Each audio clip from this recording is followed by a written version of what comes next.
Central board of direct taxes के द्वारा एक नया फॉर्म 71 जो है नोटिफाई किया गया थ्रू फाइनेंस एक्ट 2023। यह नया फॉर्म जो है बेसिकली टीडीएस एरर्स को करेक्ट करने के लिए नोटिफाई किया गया। कौन सी टीडीएस एरर्स?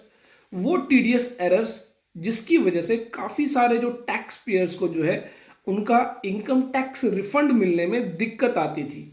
दिक्कत क्या थी कि बहुत बार ऐसा होता था कि कोई भी व्यक्ति टीडीएस डिडक्ट करता है तो ऐसे में वह उस टीडीएस को डिपॉजिट कराने में डिले कर देता है और इन बिटवीन जिसका टीडीएस डिडक्ट किया गया है अब उसको अपनी इनकम टैक्स रिटर्न फाइल करनी होती है।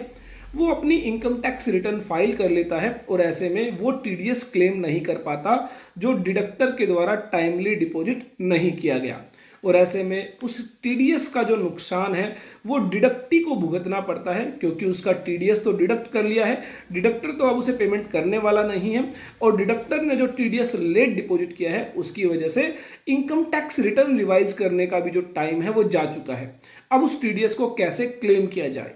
तो अभी तक हम लोग भी क्या करते थे, उस टीडीएस को क्लेम ही नहीं कर पाते थे। अब यहां पर एक मेजर अमेंडमेंट की गई section 155 of income tax act के अंदर क्लॉज जो है बेसिकली 20 इंसर्ट किया गया जिसके अंदर कहा गया कि where any income has been included in the return of income. Condition क्या है? आपने अपनी रिटर्न ऑफ इनकम फाइल कर दी है और उस इनकम को जिस पर आपका टीडीएस डिडक्ट किया गया है अब वो भी आपने क्या कर दी है, उसके अंदर इंक्लूड कर ली है, आपने वो इनकम जो है डिक्लेयर कर दी है। लेकिन उस पर जो टीडीएस डिडक्ट किया गया है and tax on such income has been deducted and paid to the credit of government in accordance with the provision of chapter 17B in a subsequent financial year. वो जो टीडीएस डिपॉजिट कराया गया, वो late deposit कराया गया, next financial year में deposit कराया गया, ऐसे में the assessing officer shall on an application made by the assessee in such form. वह फॉर्म कौन सा है? फॉर्म 71 में एसएससी क्या करेगा, अब जो है एक एप्लीकेशन मूव करेगा with in A time period of 2 years.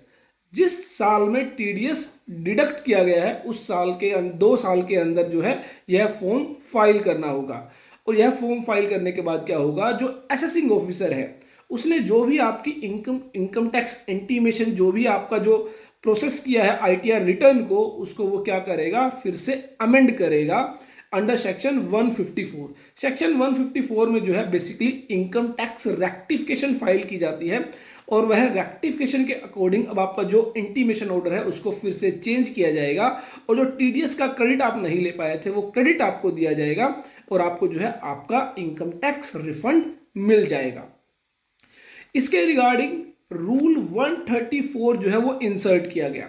आगे बढ़ने से पहले अगर आपने अभी तक हमारे YouTube चैनल को सब्सक्राइब नहीं किया है जल्दी से कर लीजिए अगर आप अपडेटेड रहना चाहते हैं GST, income tax, TDS, ESIC and EPF. साथ ही आप हमारी ऐप डाउनलोड कर सकते हैं प्ले स्टोर से, आपको अच्छे कोर्सेज मिल जाते हैं।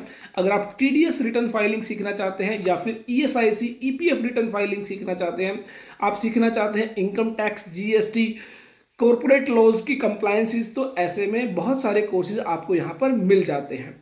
अब बात करते हैं रूल 134 की। तो बेसिकली रूल 134 के जरिए फॉर्म 71 को क्या किया गया, नोटिफाई किया गया कि जो सेक्शन 155 सब क्लोज 20 बात करता है कि अगर आपका कोई टीडीएस क्रेडिट रह गया है, किस वजह से, आपने आईटीआर तो फाइल कर दी है लेकिन वो टीडीएस आपने क्लेम नहीं किया क्योंकि डिडक्टर ने वो टीडीएस लेट डिपॉजिट किया, नेक्स्ट फाइनेंशियल ईयर में डिपॉजिट किया।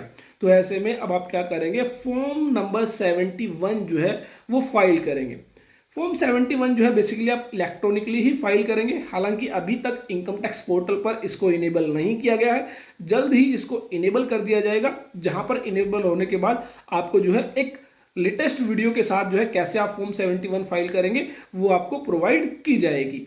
अब बात करते हैं फॉर्म 71 में आपको फाइल क्या करना है। तो फॉर्म 71 जब भी इनेबल होगा इलेक्ट्रॉनिकली आपको फाइल करना है, ऑनलाइन आपको फाइल करना है और यहाँ पर जो है कुछ इंफॉर्मेशन आपकी ऑटो पॉपुलेटेड रहेगी, जैसे कि आपका नाम, आपका पैन नंबर। इसके अलावा अगर मान लीजिए जो रिटर्न है, जो बेसिकली है फॉर्म जो है लीगल हायर्स के द्वारा फाइल किया जा रहा है या किसी ऑथोराइज्ड पर्सन के द्वारा फाइल किया जा रहा है, तो उसका पैन नंबर, उसका आधार नंबर, उसका नेम जो है वो आपको यहाँ पर एंटर करना होगा। उसके बाद आपको बताना है जिसके लिए आप फॉर्म 71 फाइल कर रहे हैं, जो डिडक्टी है, जिसका टीडीएस डिडक्ट हुआ है, वो रेजिडेंट है या फिर नॉन रेजिडेंट है।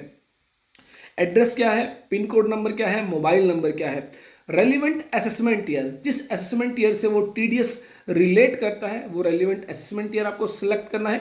सब्सिक्वेंट फाइनेंशियल ईयर, जिस फाइनेंशियल ईयर में वो टीडीएस डिपॉजिट कराया गया, लेट डिपॉजिट कराया गया, वो सब्सिक्वेंट फाइनेंशियल ईयर आपको यहाँ पर एंटर करना है। आपने अपनी इनकम टैक्स रिटर्न कब फाइल की वो डेट आपको एंटर करनी है, और उसके अलावा एक टेबल आपको यहाँ पर फिल करनी होगी। उस टेबल में आपको बताना है कि आपने जो आईटीआर फाइल की थी उसमें आपने कितनी अपनी टोटल इनकम जो है वो डिक्लेयर की थी। ये जो बेसिकली डिटेल है आपको जो भी लेटेस्ट इंटीमेशन ऑर्डर आपके लिए जनरेट किया जाएगा उसके बेसिस पर आपको फिल करनी है। उस टोटल इनकम के अंदर कितनी इनकम थी जो आपकी स्पेसिफाइड इनकम है। स्पेसिफाइड इनकम मींस वो इनकम जिस पर टीडीएस तो डिडक्ट किया गया लेकिन उस टीडीएस का क्लेम आपको नहीं मिला। उसके बाद उस इनकम का जो नेचर है वो आपको बताना है। नेचर ऑफ इनकम क्या है, rate at which specified income was subject to tax, उस स्पेसिफाइड इनकम पर जो है कितना टैक्स लगना है। तो बेसिकली ये आपका हो सकता है स्लैब रेट से टैक्सेबल हो सकता है, जो आपका स्पेशल रेट से टैक्सेबल हो, कैपिटल गेन भी हो सकता है, या कोई और एनी अदर इनकम भी हो सकती है जो स्पेशल रेट से टैक्सेबल होती है। तो ये बेसिकली डिपेंड करेगा जब फॉर्म इनेबल होगा तो वहां पर क्या इंफॉर्मेशन दी गई है। अमाउंट ऑफ टैक्स डिडक्टेड, उस अमाउंट पर कितना टैक्स डिडक्ट किया गया है, डेट ऑफ डिडक्शन क्या है, कितना टीडीएस किस डेट में डिडक्ट किया गया है, ये सभी इंफॉर्मेशन आप फॉर्म 26 एएस से भी जो है या एआईएस टीआईएस इंफॉर्मेशन से भी ले सकते हैं। रेट ऑफ टैक्स डिडक्टेड, किस रेट पर टीडीएस डिडक्ट किया गया है, 10%, 5%, 20%। Date of payment of tax deducted to the central government, कब वो सेंट्रल गवर्नमेंट को डिपॉजिट कराया गया है बाय द डिडक्टर। एक सवाल आता है कि अब डिडक्टर ने उसको कब डिपॉजिट कराया, यह कैसे पता चलेगा। तो इसके लिए मोस्ट ऑफ द इंफॉर्मेशन आपकी एआईएस टीआईएस या 26 एएस से मिल जाती है। Section of income tax, under which tax deducted, किस सेक्शन में टीडीएस डिडक्ट किया गया है। Amount of tax out of claimed for relevant assessment year, उसमें से अगर आपने जो भी लेट से अगर 10,000 का टीडीएस था तो कितना टीडीएस जो है अब आप क्लेम करने जा रहे हैं। हो सकता है आप 100% क्लेम कर रहे हो सकता है आप कुछ portion of the TDS claim कर रहे हो। नेम ऑफ द डिडक्टर, जो डिडक्टर है उसका नाम क्या है, उसका टेन नंबर क्या है और उसका पेन नंबर क्या है। ये इंफॉर्मेशन बेसिकली आपको फिल करनी है। उसके साथ ही एक वेरिफिकेशन फॉर्म रहेगा जिसमें आप वेरीफाई करेंगे कि जो भी इंफॉर्मेशन आपने प्रोवाइड की है वो ट्रू है, करेक्ट है, कंप्लीट है। इसके अलावा जो रिटर्न ऑफ इनकम है वो ऑलरेडी आप फाइल कर चुके हैं, तभी आप इस टीडीएस को क्लेम कर सकते हैं। इसके अलावा वो जो टीडीएस जिसको आप क्लेम करने जा रहे हैं उसको आपने अर्लियर क्लेम नहीं किया है, तो ऐसे में ये सभी वेरिफिकेशंस आपको जो है देनी होंगी। उसके बाद जो है डिक्लेरेशन देने के बाद आप इस फॉर्म को फिल करेंगे एंड लेटर ऑन जो है आपका टीडीएस रिफंड आपको रिसीव होगा और एक रिवाइज्ड लेटेस्ट इंटीमेशन जो है वो आपके लिए जनरेट की जाएगी।